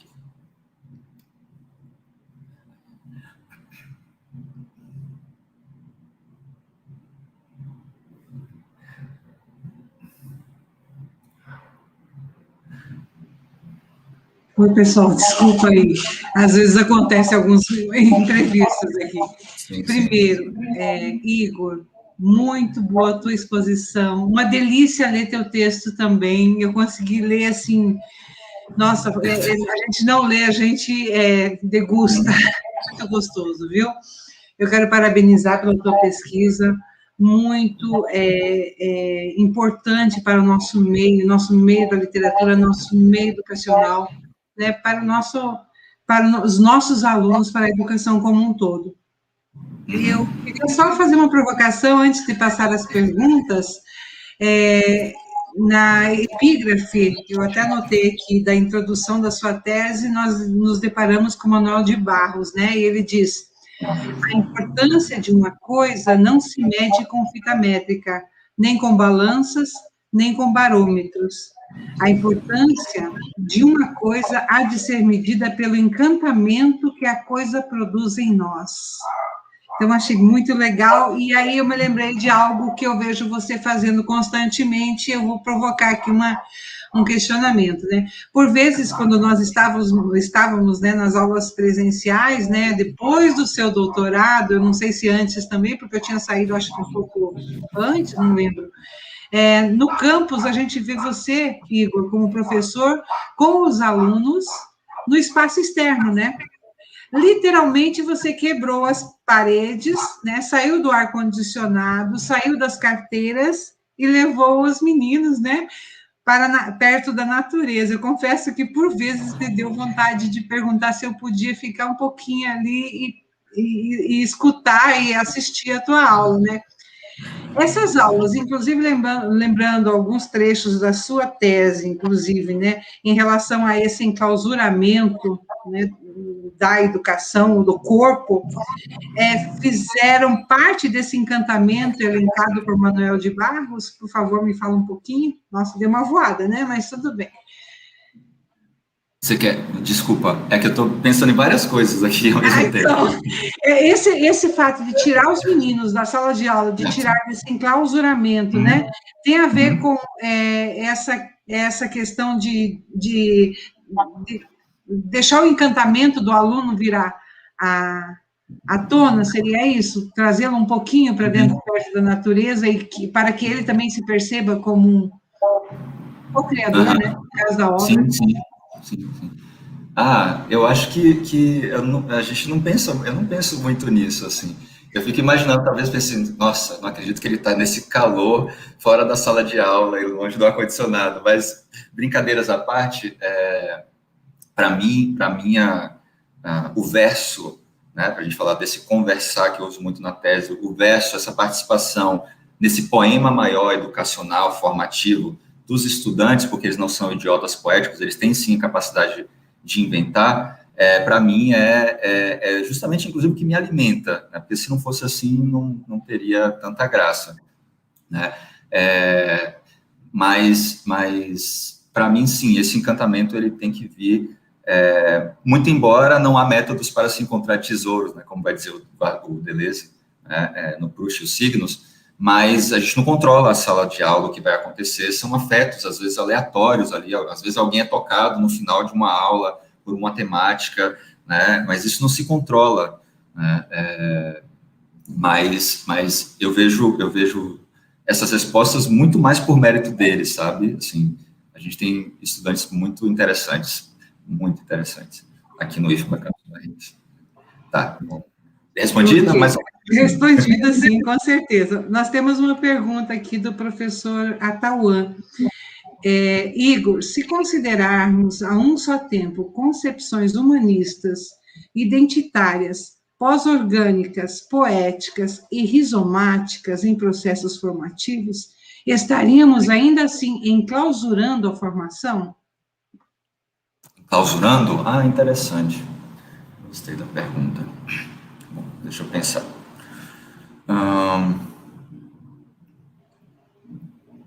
Depende, Atauan. Eu briguei um pouco com esse termo, formação, mas eu me lembrei do próprio Kafka, né? Na verdade, na leitura que o Deleuze e Guattari, na co-criação que o Deleuze e Guattari fazem do pensamento do Kafka, que ele vai dizer, né, o que é uma língua menor, né? Seria tornar-se estrangeiro na própria pátria, desterritorializar os códigos semânticos, culturais, sintáticos, pragmáticos, enfim, vai falar de outra maneira, que não cabe no caso. Mas é quando os nômades invadem um império, é uma força estranha, estrangeira, mas tem que ter algo instituído, né? Aqui a gente pode brincar com a ideia de instituinte e instituído. Tem algo ali, que é a formação, mas é muito mais uma resistência, uma contra-efetuação naquilo que está posto. Então, é porque não dá para a gente criar algo fora disso, do nada, do zero. Existe um contexto aqui amplo, né, com dispositivos, a gente não pode desconsiderar. Mas, nesse sentido aqui, seria um movimento de contra-efetuação, mas não como um grau zero, né? Aqui eu já penso na noção difusa, né, da microfísica do poder, como Foucault coloca. Assim, não existe um grau zero, mas a gente pode ver alternâncias aí de uma vontade de poder e de uma vontade de potência. A máquina de guerra nômade, ou seja, a arte, ela pode invadir essa estrutura, né, mercadológica, etc., mas ela também pode ser capturada por isso, né? A formação também, ela pode ser capturada, mas aqui no sentido, principalmente quando eu trago a noção de deformação, é para fazer vibrar as formas e liberar as forças. Isso está nos quadros do Francis Bacon, que é um pintor irlandês do século XX, que ele dizia que ele pintava as forças, né? Isso também está no Couplet, né? É fazer vibrar as forças nas formas para produzir novos sentidos, né? Rachar as palavras e as coisas, né? Como o Foucault usa ironicamente, talvez fissurar os regimes de visibilidade do que é dizível, né? Regime de luz e regime de linguagem. Então, tem algo aí no meio acontecendo. E é justamente esses entremovimentos, né, esses entretempos, que acontece essa sublevação, essa insurreição no interior do que está instituído, do que está estandartizado.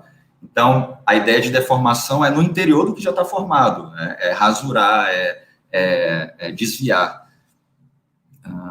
Não sei se eu te respondi ainda, mas eu acho que tem que ter esse tensionamento da noção de formação, porque se a gente pega a noção de formação como nos romances de formação, ou talvez até como a paideia, não sei também, na Grécia, mas aqui é mais do século XIX, a gente ainda tem uma posição muito centrada no sujeito, que contempla um niilismo reativo e depois passivo, de supervalorização da moral, dessa antropologia humanista, mas que ainda é reativa, né? Ainda é moral e ela não produz a diferença. Ela está presa à representação, à recognição, e é uma identidade fechada. Ok. A Sandra Samara, Igor, ela pergunta, com seus estudos, você consegue fazer relação com inclusão escolar, onde todas as diferenças estão presentes em sala de aula e a prática do professor? Legal, eu vou arriscar alguma coisa aqui, Samara. A Samara também foi outra colega no mestrado, né? Aquela momento marcante para a gente comeu bastante, inclusive, na época.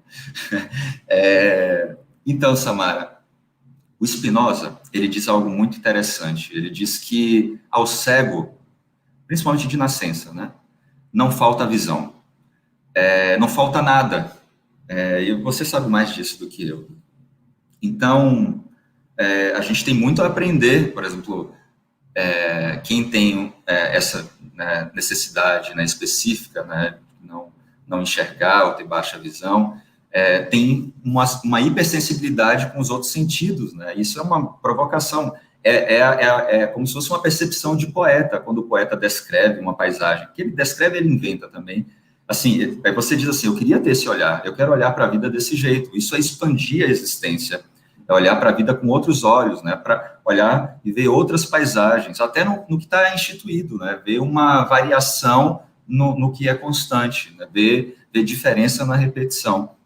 Então, acho que sim, a gente tem muito que aprender, inclusive, invertendo esses papéis, né? Eu falo um pouco dos devires, e tem um devir docente do discente, um devir discente do docente. Então, assim, eu estou na posição de aprendizagem, e eles podem me ensinar muitas coisas, e esse é um exemplo que eu acho que é emblemático, sabe? Principalmente isso do ponto de vista do que se falou muito nos encontros aqui, dessa educação estética, vou chamar assim, né, como alguns colegas já colocaram no chat, nos outros encontros. Então, acho que a gente tem muito que aprender, sabe, nesse sentido. Eu vejo dessa maneira. Ok. A Érica está dizendo que a exposição foi sedutora, não viu o tempo passar, parabenizando o professor Igor. pela exposição. A Shirley colocou um coraçãozinho da Melissa também. Isso! Tem uma pergunta de Michele. Michele pergunta assim: o que fazer quando não só a educação, mas a sociedade te trata como um idiota cultural? Nada, Sandra. Olha, Michele, né,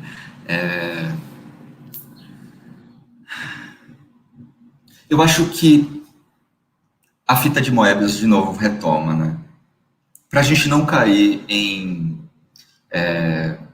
condições, em elementos redutíveis, um que reduz o outro, a gente tem que pensar enquanto elaboração mesmo da nossa percepção, né, e da nossa vivência, que existem coisas que coabitam, para a gente não cair nos dualismos, tanto linguísticos como ontológicos, né, separar realidades, corpo, espírito, teoria, prática. Há um paralelismo aí entre esses elementos. E aqui no caso, eu acho que tem um duplo movimento. Tem um movimento que é uma luta legítima, valorosa, que concerne aos direitos sociais, de buscar esses direitos sociais, mas que isso não reduza também uma prática de si que independe necessariamente do olhar do outro. E aqui é muito difícil, porque somos seres sociáveis, gregários, e aqui já tem um pouco de crítica. Em outros termos, eu consigo me bancar independentemente do olhar do outro. Aqui é o problema da captura do reconhecimento, que é importante, mas como efeito, não como objetivo da existência. Então,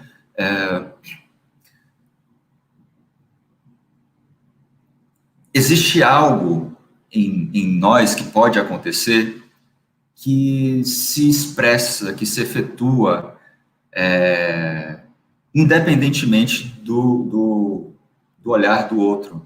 Eu gosto muito do exemplo das crianças, assim, né? Como elas estão muito à vontade com o corpo, com o jeito de falar, com a criação de metáforas. O Manuel de Barros faz muito isso, né? Ele tem um livro dele que é todo com frases do filho dele. Então, eu acho que é entrar nessa metamorfose, nesse devir criança, que é o devir do esquecimento, que é o devir da distância, porque se a gente observar a sociedade, em grande medida, ela constrange tanto no negar a diferença e o diferente, a gente pode pensar nas identidades e também no próprio processo de diferenciação, né, das singularizações. Então, ela pode negar isso, pode tolher, pode violentar a violência física, a violência psicológica, simbólica, neuronal, etc. E também ela pode constranger, impelindo, forçando também a gente a fazer algumas coisas, né? Eu falo muito aqui de atender demandas. Isso também é uma forma de captura, de disciplinarização dos corpos, de controle das mentes, de dominação da nossa subjetividade. Então, em alguns momentos, a própria educação, eu falo isso com muito cuidado aqui, desconsidera essa capacidade fabuladora, inventiva que a gente pode ter, aqueles que estão em formação, né, principalmente, né, os estudantes, mas também, né, a instituição como um todo, somos atores e atrizes formacionais. Mas eu acho que tem um duplo movimento, que é uma luta nesse campo macropolítico, mas também uma conversação de si para consigo, para avaliar o que é, digamos assim, o que é da minha cumplicidade, o que é uma abertura, uma fragilidade, ou um desvio, e acreditar nessa modificação, de si e do mundo, né? Isso é muito difícil, porque desde a tenra infância a gente é instigado a reproduzir, a copiar, a imitar, a fazer como. E toda vez que a gente tenta se arriscar com algo sem muitas referências, a gente é execrado, é tolhido de várias formas. Então, eu acho que de alguma forma, assim, o Krenak, ele fala isso nas entrelinhas e também diretamente, de alguma forma, por mais que haja uma defesa, né, da vida, mas existe uma vida intensiva que não precisa do olhar do outro. Eu gosto dessa ideia do devir, né? Não precisa ser indígena para devir indígena, apesar de serem coisas diferentes, mas tem uma vida ali que se afirma, independente desse ocidentalismo, né, de tudo aquilo que ele vai criticar, né? Eu acho que tem algo que independe, sabe? E eu acho que quando a gente consegue compor, fazer correr isso, que pode ser uma luta macropolítica, macrofísica, com essa conversação interna de si para consigo, né, de ocupar as escolas, as universidades, mas também saber o que me ocupa, né, de ocupar também a minha consciência e de repensar, inclusive, como eu internalizo as forças do Estado, como eu reproduzo preceitos morais de uma pura forma da lei, do dever, de entender a vida como uma dívida, a deontologia moral, que é o que é hegemônico. Então, eu acho que tem esse duplo movimento, um movimento que, em paralelo de uma luta, que é válida, mas, ao mesmo tempo, e de maneira irredutível, uma relação de si para consigo mesmo. Eu adoro uma imagem, eu sempre falo dela agora, que eu acho que exemplifica, assim, o cuidado de si. Quando há um acidente ou algum problema no voo, a orientação das aeromoças é que o responsável, digamos assim, ele coloca primeiro a máscara para depois colocar a máscara numa despressurização, por exemplo. Você coloca a máscara primeiro em você, depois coloca na criança, no idoso, né, no doente, enfim. E isso diz muito, porque para a gente cuidar do outro, isso tem a ver com a formação poética, a gente também precisa cuidar da gente. E nem sempre isso acontece. Às vezes é muito mais fácil você se voltar para o outro do que se observar. Então, nesse sentido. Não sei, Michele, depois a gente acho que pode desdobrar isso. É uma pergunta muito difícil, eu achei muito difícil. A Shirley coloca com carinho, Igor. Te ouvindo falar, me vieram também as boas lembranças do nosso mestrado. Obrigada pelas reflexões desta tarde, Igor. Shirley, eu que agradeço também. Nossa, foi muito gostoso, né, aquele mestrado. Foi muito bom. A gente podia pensar, vamos fazer outro mestrado só para comer. Eu sou a favor. Então, a Dija coloca, Igor, parabéns pela sua palestra, bastante sensível e enriquecedora. Obrigado, Dija. Eu que agradeço. Isso está em você. Se você percebeu isso tudo está em você, não está em mim, não. Oh, olha que carinho lindo. Então, Igor, eu acredito que, né, foi bem elucidativa a tua apresentação, muito esclarecedora, muito, muito interessante. A gente não entrou aqui de um jeito e sai de outro, né? Como Alice de Lewis Carroll. E queria agradecer, né, toda essa tua disponibilidade de vir nos trazer esse conhecimento todo. Eu gostaria que você deixasse, nós gostaríamos que você deixasse uma mensagem final. O que você queria que nós apreendêssemos desse momento tão ímpar? Pois é, então, eu queria mais uma vez, né, agradecer a todos vocês, as meninas também, né, de Libras, todo mundo envolvido, né, quem apresentou, o pessoal dos bastidores, tem muita gente envolvida nesse projeto de extensão, né, nesse primeiro ciclo de linguagens, né, parabenizar todos os colegas que apresentaram, a iniciativa de vocês, porque eu acho que a gente tem cada vez mais que expandir a universidade, trazer para dentro e também levar para outros locais. Então, eu sou a favor desse movimento, eu admiro bastante, me sinto gratificado, assim, né, por esse convite mais uma vez, e é isso, eu só tenho a agradecer. Para mim, foi muito importante falar dessas coisas, né, de olhar para isso de maneira diferente. Confesso também que tem muita ansiedade, tem muita coisa que não dá tempo de falar mesmo, mas faz parte, né? A gente tem que lidar com essa ansiedade também. Sim, com certeza.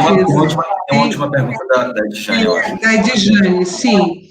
Ela pergunta, você fala de temas preciosos dentro do contexto educacional, talvez raros. Como tentar melhorar enquanto educador e educadora para as diversidades do nosso cotidiano?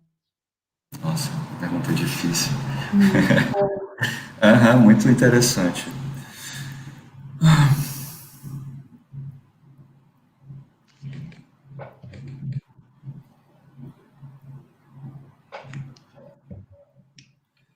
Eu vou tomar como tipologia a criança ainda.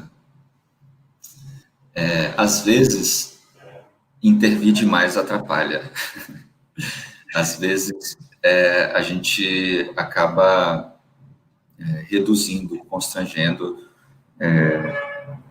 essa capacidade de afetar e de ser afetado. Eu gosto muito da ideia de... É muito pouco, na verdade, isso. Mas aqui é de multiplicar as perspectivas.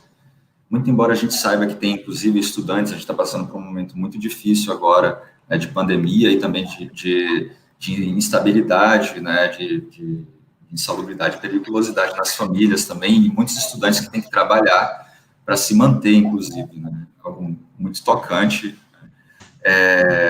Então, a gente não pode deixar de lado a formação enquanto esse resultado, enquanto esse produto. Mas eu acho que é possível que a gente tenha prazer também. Prazer seja alegre, que tenha satisfação, que tenha autoria, como o Altaona coloca bastante, né, que transversaliza essa questão da poética também. Eu acho que a gente poderia criar esses espaços. A gente tenta, né, no IFBA, né, na medida do possível aqui, a gente tenta criar essas lufadas de ar, assim, né, diante desse ar, às vezes, muito condicionado. Acho que talvez essa ideia de sair da sala de aula, às vezes o ar está muito condicionado, a gente precisa descondicionar um pouco esse ar, respirar novos ares. Tudo bem que tem um calor de barreiras, né, que não é qualquer calor, mas às vezes é bom também, né, se desterritorializar, né, sair um pouco. Claro que isso não garante nada, não garante coisa alguma, né, é aquilo que eu digo assim, não tem como controlar. É como se apaixonar, ninguém controla isso, você não controla, você é tocado, você se apaixona. E acho que tem um pouco disso na aula também, sabe? Em algum momento alguém pode se sentir tocado ou não, isso não quer dizer que você é competente ou incompetente, é muito mais amplo do que isso, né?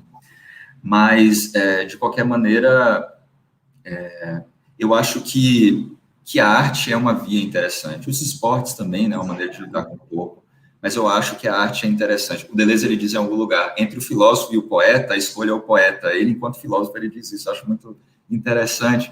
Mas estou falando da arte como um todo, e não só a arte de olhar para os objetos, para as produções, para as matérias, as materialidades, mas também de fazer da própria vida também uma obra de arte, né? Tornar a nossa vida mais poética, mais bela, mais rara, como a Edjane colocou também.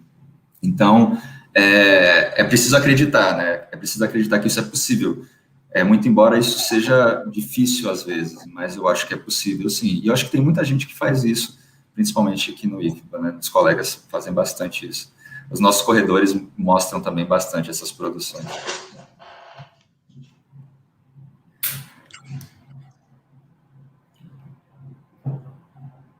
Tá sem o áudio. Então, vê se foi agora. Ainda não. Tá sem áudio.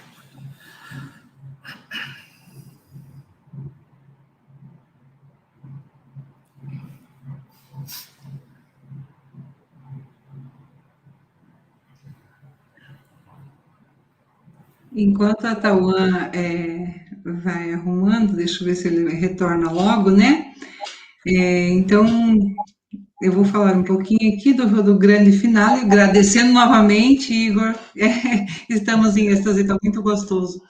Mas eu fiz uma coisa, viu? Eu andei roubando algumas palavras lá da tua tese, porque você até acabou de citar, eu copiei aqui, roubar e inventar, então eu acho que eu não roubei, né? E Deleuze diz que pode roubar, não é? Então, assim, eu tenho A aprovação dos mestres, eu peguei algumas coisas para que a gente falasse aqui no final.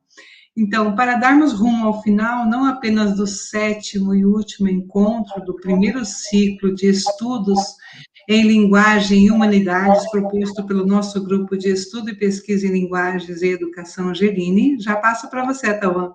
Vou roubar, eu coloquei aqui algumas palavras da tese de Igor Alexandre, afinal, como você mesmo citou nas palavras de Deleuze e Bob Dylan, o que interessa é achar, encontrar, roubar, ao invés de regular, reconhecer e julgar. Antes de eu expor esse roubo, vou passar a voz e a vez para o nosso idealizador e coordenador do projeto, que é a Tauan. Depois eu retorno. Boa tarde a todos e a todas. Me escutam agora? Ótimo. Tive que sair aqui e voltar para ver se funcionava. Então, assim, foi uma satisfação muito grande, tá, Igor? Realmente estar aqui acompanhando sua exposição. Eu fiquei aqui rindo muito, você falando do mestrado e só para a gente poder comer. Muito engraçado, né? Porque realmente os nossos lanches eram famosos aqui em Salvador, né? Todo mundo falava dos lanches, então eu acho engraçada a memória que você escolheu para poder representar o mestrado, porque comer é compartilhar, né? E aí tem muito disso também, que engraçado. Igor, excelente sempre te ouvir. A Solange já falou várias coisas, todo mundo está comentando ali também, né? Eu só vou endossar e dizer que é sempre assim uma experiência fantástica ouvir você falando. A gente sempre aprende muito. Eu tenho aprendido desde eu te conheci, foi em 2010, né? 2011. Então acho que desde lá eu sempre aprendo quando você assume a palavra, porque eu acho que vocês filósofos e você, Igor, sempre consegue apontar para a gente alguma coisa que a gente não está vendo, sabe? É engraçado porque a gente está vendo algumas coisas e logo depois vocês mostram alguma coisa mais à frente. Eu tenho essa impressão, sabe? Falar, ainda tem isso aí, não acredito, né? É muito interessante. Eu fico sempre pensando muito no que você fala e sempre aprendo muito com você. Aí, não sei, eu achei tão poética a apresentação e realmente foi assim, foi muito delicada e foi muito delicada, sensível, foi leve e a hora passou e realmente não ficou cansativo em momento algum, Igor. Em momento algum me senti cansado, eu, na verdade fiquei assim acompanhando e a sua fala, tudo colaborou muito, achei muito didático e ao mesmo tempo assim, é tudo muito complexo. E essas ferramentas conceituais, esse modo de explicar, rizomático, deleuziano, eu acho que isso é interessante demais, é bem fora da caixa. Eu acho que nos estimula realmente a pensar a vida como uma formação, a vida como uma formação poética. Aí fiquei pensando aqui num texto para trazer aqui hoje, e aí peguei esse livro do Leduivo, aí tem uma poesia dele bem curtinha, me lembra bem assim, o que aconteceu aqui hoje. O Leduivo diz o seguinte: vou sempre além de mim mesmo, em teu dorso, ó verso. O que não sou, nasce em mim, e máscara mais verdadeira do que o rosto, toma conta de meus símbolos terrestres. Imaginação. Teu véu envolve humildes objetos, que na sombra resplandecem. Vestíbulo do informulável, poesia. És como a carne. Atrás de ti é que existes. E as palavras são moedas. Com elas, tudo compramos. A árvore que nasce no espaço e o mar que não escutamos, formas tangíveis de um corpo, e a terra em que não pisamos. Se inventar é o meu destino, invento e invento-me. Canto. Eu acho que foi exatamente isso, né? Palmas para o Leduivo. Eu acho que foi exatamente isso aqui, né, que aconteceu no encontro de hoje. Para a gente, eu fiz a abertura, né, do ciclo, e você está fechando aqui. Realmente a gente está fechando com uma grande chave de ouro, porque você assim, além de um colega muito querido, né, para todos nós, traz aí uma excelente exposição com muitos ensinamentos, aprendizagens aí para todos nós. Eu queria, assim, aproveitar esse momento, antes de passar a palavra para a Solange, para finalizar, né, agradecer e falar dessa felicidade que é estar aqui hoje, né, fechando junto com vocês esse ciclo de estudos, uma ideia que surgiu já assim, durante o próprio doutorado, eu ficava pensando nisso, nessa possibilidade de a gente realmente dar mais visibilidade ao que nós fazemos aqui, né, nas ciências humanas, sociais, nas linguagens, nesse contexto técnico profissionalizante que realmente, como você diz, às vezes deforma, né, deforma sim, e a gente precisa liberar essas forças, e aí nossas áreas eu acho que ajudam a liberar sim essas forças. Então, assim, agradecer muito a Fernanda, a Silvia, ao Marcos, ao Igor, que acompanharam todos os encontros, a Solange, que depois foi assumindo os encontros aí também, né, Solange? Eu fui aqui já acompanhando, e você, líder, que é do Geline, né, tomou a frente, eu acho que esse é seu papel mesmo, e eu fiquei aqui acompanhando, e agradecer a todos os colegas que participaram, né, disponibilizaram o seu tempo para estar aqui. A Solange vai falar de cada um, né, cada uma, o Erickson, a Rafael, o Ednei, né, a Solange Perdigão, nós três aqui, enfim, então uma grande felicidade poder realizar esse curso de extensão e estar aqui presente hoje nesse fechamento de ciclo, tá? Então, a minha palavra é só uma, gratidão, tá? Gratidão, Igor, gratidão a todo mundo. Solange, toma o bastão, é seu. Então, vamos lá, para fechar mesmo, gente, não vou me alongar muito, não.